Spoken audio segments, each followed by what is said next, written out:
Video में मैं बात करने वाला हूँ American Micron 6.5 litre digital air fryer के बारे में। डिफरेंट टाइप के फूड इस एयर फ्रायर के अंदर कुक करके देखेंगे विदाउट ऑयल, प्रॉपर तरीके से कुक होते हैं कि नहीं। इसकी लिंक आपको इस वीडियो में टैग रहेगी और नीचे फुल वीडियो के डिस्क्रिप्शन में भी मिल जाएगी। कुछ इस टाइप के कंप्लीट बॉक्स में पैक होकर आता है। सामने की ओर अमेरिकन मिक्रोन की ब्रांडिंग, बॉक्स के अंदर user manual, warranty card, recipe book आएगी और ये हमारा मेन एयर फ्रायर। इसका जो प्लग है वो 16 एम्पेयर का दिया हुआ है, तो आप 10 एम्पेयर के सॉकेट में कनेक्ट करोगे नहीं होगा, तो एक यूनिवर्सल कंपेटेबल कन्वर्टर सॉकेट आपको बाय करना पड़ेगा 3 पिन वाला। इनकेस आपके किचन में 16 एम्पेयर का प्लग नहीं है तो वो कनेक्ट करके यूज कर सकते हो। सिल्वर और ब्लैक के कॉम्बिनेशन में आएगी। स्टेनलेस स्टील बॉडी है। सामने की ओर एक ब्लैक डिस्प्ले दिया हुआ है जिसके अंदर बटन फंक्शनलिटी रहेगी। हैंडल को होल्ड करके बाहर की ओर पुल करने से नीचे का कंटेनर बाहर आ जाता है और वहीं एक बटन पे प्रेस करते ही अंदर का कंटेनर भी बाहर निकल जाता है। बीच में जो डिस्प्ले दिया हुआ है, सबसे स्टार्टिंग में ग्रीन कलर का जो फैन बना है वो इंडिकेट करेगा जब भी आप एयर फ्रायर को स्टार्ट कर दोगे यूज करना। फिर पावर ऑन ऑफ का बटन देखने को मिलता है। लॉन्ग प्रेस करने पे पावर ऑफ हो जाएगा, लॉन्ग प्रेस करने पे पावर ऑन होएगा। मोड का बटन है, स्टार्ट और पॉज का बटन, प्लस और माइनस का बटन है जिसके तो टेम्परेचर और टाइमर इंक्रीज डिक्रीज होएंगे। मोड के बटन पे प्रेस करते प्री हीट का मोड है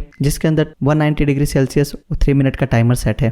वही डिस्प्ले के बगल में एक सेल्सियस और मिनट का बटन भी है। इनके साथ टाइमर और टेम्परेचर को कम ज्यादा करना चाहते हो तो टेम्परेचर जो कि सेल्सियस वाले बटन पे प्रेस करना है, प्लस माइनस बटन से कम ज्यादा हो जाएगा। इसके अंदर प्री सेट 8 कुकिंग मेन्यू दिए गए, फ्रेंच फ्राइज, चिकन विंग, कबाब, कटलेट, डोनट, फिश, इसके अलावा और भी है। इनकेस इसमें से कोई भी चीज आप कुक करते हो तो डायरेक्ट सेलेक्ट करके स्टार्ट कर सकते हो और मैन्युअली आपको इसका टेम्परेचर इंक्रीज डिक्रीज करना है तो वो भी पॉसिबल हो जाता है। मैक्सिमम इसके अंदर 200 डिग्री तक का टेम्परेचर रहेगा और 60 मिनट तक का अप टू टाइमिंग रहेगा। तो फ्रेंच फ्राइज को अंदर डाल दिया, टाइमर और सेल्सियस को सेट कर दिया और स्टार्ट कर दिया। तो ये रेड कलर का इंडिकेट करेगा फ्लावर वाला, इसका मतलब अभी ये मशीन स्टार्ट हो गई है। और जैसे ही टाइमर कंप्लीट होता है तो ऑटोमेटिकली ये स्टॉप हो जाएगा और एक टू करके साउंड भी आएगा। तो हमारा फ्रेंच फ्राइज रेडी हो चुका है। इसी तरह हम ब्रेड, चीज, पिज्जा भी बना लेते हैं। तो मैंने रेडी कर लिया ब्रेड, चीज और पिज्जा, फिल कर देते एयर फ्रायर के अंदर और टाइमिंग को सेट कर लेते हैं। तो कुछ मिनट में हमारा ब्रेड, चीज, पिज्जा भी रेडी हो चुका है, काफी क्रिस्पी बना है। अब नेक्स्ट इसके अंदर वेजिटेबल कटलेट बना देते हैं। तो सभी वेजिटेबल कटलेट को एयर फ्रायर के अंदर फिल कर दिया, ऊपर से थोड़ा सा ऑयल लगा दिया और टाइमिंग को सेट कर देते, टेम्परेचर को सेट कर देते और कुछ मिनटों में ये भी हमारा रेडी हो चुका है बनके। सेम उसी तरह बॉइल्ड चना को भी हमने एयर फ्राई किया और प्रॉपर तरीके से ये भी बहुत ही क्रिस्पी बन गया है। इनके साथ बाहर से कुछ भी चीज लेके आते हो जैसे समोसा और वो ठंडा हो जाए तो इसे फिर से प्री हीट भी कर सकते हो एयर फ्रायर के अंदर डाल के।